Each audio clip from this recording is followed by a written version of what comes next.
नमस्कार प्रिय दर्शकों, मैं आदित्य आपसे कुछ बात करने आया हूँ, कुछ अपने बारे में बताने आया हूँ और हमारे जो आदर्श मानव हैं हमारे, वो बाबा साहब के माध्यम से आप लोगों के बीच कुछ आप उनकी जो योगदान है, उनके जो लक्ष्य हैं, उनके बारे में भी कुछ शेयर करने आया हूँ।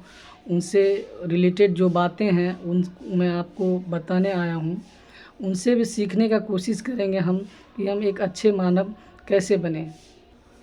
आज से पहले आप बहुत से प्लेटफ़ॉर्म डिजिटल प्लेटफ़ॉर्म के माध्यम से बहुत कुछ चीज़ जो है आपने देखा होगा और सुना भी होगा। बहुत से चैनल है, बहुत से प्लेटफ़ॉर्म हैं जहाँ पे बहुत सारी चीज़ें बताई जाती है बाबा साहब के बारे में। मैं वही चीज़ें मैं अपने माध्यम से उनकी ही बातों से, उनके ही तथ्य परक किताबें, वो जो भी चीज़ें हैं, मैं एक फैक्ट के आधार पे उनके बारे में आपसे बात रखूँगा।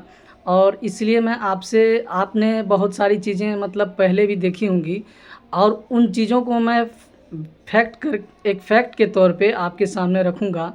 और मैं चाहूँगा कि आप जो कुछ भी मेरे अगर कंटेंट को देखते हैं, सामग्री को देखते हैं, जो कुछ भी उनसे समझते हैं, जिस भी तरीके की प्रतिक्रिया आपके मन में आती है, आप उनको अपने माध्यम से ज़रूर मुझ तक शेयर करेंगे और बताने का प्रयास करेंगे कि ये कैसा प्रयास है और इस तरह वो उसमें और क्या मतलब सुधारा जा सकता है। आपकी प्रतिक्रिया इसलिए मुझे भी चाहिए क्योंकि मैं चाहता हूँ कि आपका सहयोग, समर्थन मुझे मिले। इसलिए मैं ये बातें आपसे शेयर कर रहा हूँ। चैनल मैं विशेष तौर से मेरे चैनल का अ, मेरे चैनल का जो नाम है अंबेडकर पॉलिटिकल टैलेंट, उस माध्यम से मैं आपको मतलब यूट्यूब पे इस कहने आया हूँ। सबसे पहले आप थोड़ी बहुत मैं आपको यूट्यूब के बारे में जानकारी दे देता हूँ कि यूट्यूब एक अमेरिकन ऑनलाइन प्लेटफ़ॉर्म है, जिसमें वीडियो के माध्यम से हम अपनी बातों को शेयर करते हैं और जिसका स्वामित्व जो है गूगल के पास है। और अगर आपसे मतलब हर चीज़ें एक जेनेटिक चीज़ें होती है, हर किसी के साथ एक बॉन्डिंग होती है। अगर मतलब हर किसी के पेरेंट्स होते हैं, तो गूगल के पेरेंट्स अगर आपसे कभी कोई पूछे, अगर आप किसी को बताना चाहें तो आप बता सकते हैं कि गूगल के ये यूट्यूब के पेरेंट्स जो हैं वो आपको गूगल एलआईसी बता सकते हैं आप।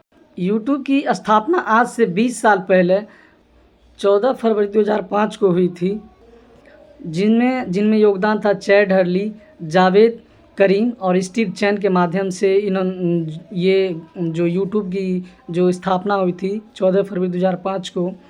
आज यूट्यूब इतना बड़ा प्लेटफ़ॉर्म हो गया है जिससे हम हर किसी को देख और सुन सकते हैं, जिन्हें आप चाहें उन्हें सुन सकते हैं। अगर वो यूट्यूब पे अपनी बातें शेयर कर रहे हैं, बहुत से विद्वान को सुन रहे हैं, बहुत से लोगों को देख रहे हैं, ये यूट्यूब बहुत ही बड़ा इतना अच्छा प्लेटफ़ॉर्म है, उसके लिए ही मैं यहाँ पे आया हूँ। और मैं चाहता हूँ कि आपको अपनी बातें मैं आपके स्तर पर, अपने स्तर पर एक दूसरे को साझा करें।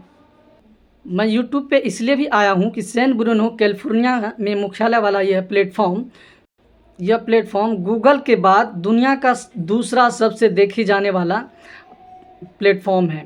इसलिए यूट्यूब पे आज गूगल के बाद अगर कोई चीज़ें सबसे ज़्यादा अगर प्रचलित है डिजिटल के दुनिया के दौर में, तो यूट्यूब पे गूगल के बाद लोग आते हैं। तो ये दूसरी सबसे बड़ी देखी जाने वाली वेबसाइट है। इसलिए मैं यूट्यूब के माध्यम से आप लोगों से जुड़ना चाहता हूँ। इसलिए मैं आज इस यूट्यूब में इस चैनल के इस वीडियो के माध्यम से, मेरी पहली वीडियो है यूट्यूब पे, आज मेरा पहला दिन है। तो आज मैं पहली बार आपसे बस अपने बारे में और यूट्यूब के बारे में बताने आया हूँ। थोड़ी बहुत बाबा साहब के बारे में आपको आज थोड़ी बहुत जो मोटी जानकारी होगी वो मैं आपसे शेयर करूँगा। बाकी जानकारी मैं एपिसोड वाइज मैं डालने की कोशिश करूँगा। अगले कुछ दिनों में मैं नियोजित तरीके से हर चीज़ों को मैं कंटेंट वाइज शेयर करूँगा। तो आज इस वीडियो में बस मैं अपने बारे में थोड़ी बहुत जानकारी और यूट्यूब के बारे में जो कुछ मुझे पता है वो आपसे मैं शेयर कर रहा हूँ। दरअसल आज मुझे इतनी आवश्यकता क्यों पड़ी कि मैं यूट्यूब पे आऊँ और आप लोगों के बीच आऊँ, तो इसका एक ही उद्देश्य है। जो बाबा साहब का जो कहना था कि मानव के विकास में सबसे बड़ी विकास, मानव के विकास में मानव के विकास में उनके बुद्धि के विकास का अंतिम लक्ष्य होना चाहिए। मतलब कोई व्यक्ति का विकास तब तक हम नहीं मान सकते हैं जब तक उनके बुद्धि का विकास नहीं हुआ हो ठीक से। जैसे आज समाज में देख रहे हैं, आज हमें मतलब लोगों के जो मनोदशा है, जो मनोस्थिति है, तमाम चीज़ें इंडिया में आप देख रहे हैं। गवर्नमेंट जॉब देने के बावजूद भी कुछ लोगों की स्थिति जो है, मनोस्थिति जो है, आज भी मतलब किस तरीके से अपने से कमज़ोर वर्ग के प्रति किस तरह की दृष्टिकोण है। ख़ास करके इंडिया में अपने यहाँ जो लोग, जो मैं पढ़े लिखे लोगों की बात कर रहा हूँ, जो रोज़गार सेवा दे रहे हैं, गवर्नमेंट में सेवा दे रहे हैं, जो रोज़गार सरकार से सेवा प्राप्त हैं, उनको हर तरह की सुविधा है, वैसे लोगों की मेंटलिटी के बारे में बात कर रहा हूँ, जो पढ़े लिखे नहीं, जिनके पास रोज़गार नहीं है, जो मतलब जिनका योगदान गवर्नमेंट के लिए कुछ नहीं है। मैं उनकी बात नहीं कर रहा हूँ, जो आज भी जिनको सेवा में रखे हुए हैं सरकार, उनकी मैं बात कर रहा हूँ। ऐसे लोगों की जो मनोदशा है, सरकार आज भी उनको सुख सुविधाएं, तमाम तरह की फैसिलिटी देकर वो कमज़ोर वर्ग के प्रति दृष्टिकोण नहीं बदल पाई। तो मैं ऐसे लोगों की मनोदशा पे बात करना चाहता हूँ। अम्बेडकर जी ने उन लोगों के लिए जो किया, और वही लोग आज अपने से कमज़ोर वर्ग के लिए क्या कर रहे हैं। तो मैं यही कहना चाहता हूँ कि हम अपने आप को क्यों नहीं आज तक बदल चुके हैं। हमारी मनोदशा जो है, हम क्यों अपने आप को ऐसे बना के रखे हुए हैं कि अपने से कमज़ोर वर्ग को हम देखना नहीं चाहते हैं, उनको अपने प्रसव पर, अपने आसपास बैठाना नहीं चाहते हैं, उनको देखना नहीं चाहते हैं, अपने बराबर अपने स्तर पर उनको हम एक समता रूपक मूलक समाज के रूप में उनको नहीं पसंद करना चाहते हैं। क्यों?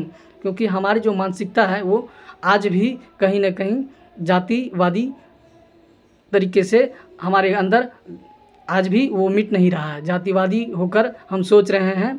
मैं तो कई बार कहता हूँ कि जातिवादी ही सबसे बड़ा आतंकवादी है।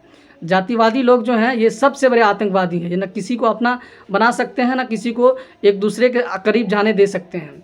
इनको सिर्फ और सिर्फ अपने जाति के नाम पर देश में, समाज में, हर स्तर पर, हर क्षेत्र में लोगों को बीच नफरत फैलाना है। आज देख रहे हैं, बैंक से लेकर हर तरह के क्षेत्र में, महिला पुरुष जो भी हो, ये इसमें सिर्फ और सिर्फ अपने आप को जाति के नाम पर अपने आप को देखना चाहते हैं। ये चाहते हैं कि इनका वर्चस्व इनके सिर्फ और सिर्फ इनके नाम नहीं, इनके काम नहीं, सिर्फ और सिर्फ उनकी जाति के आधार पर बनी रहे समाज में।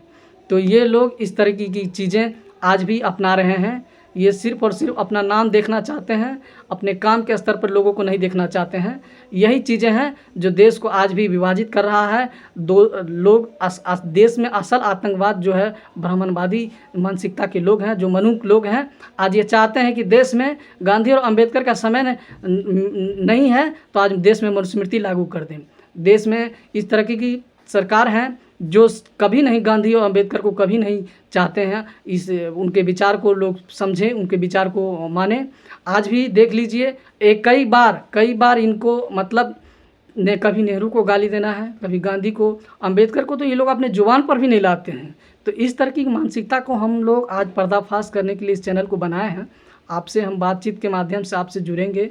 हम आपको चाहेंगे कि आप हमसे जुड़ें, हमसे बात करें और अपनी प्रतिक्रिया दें, मुझे अपना सपोर्ट करें। इसके साथ ही मैं आपका शुक्रिया अदा करता हूँ। धन्यवाद। हम आगे नेक्स्ट वीडियो में मिलेंगे।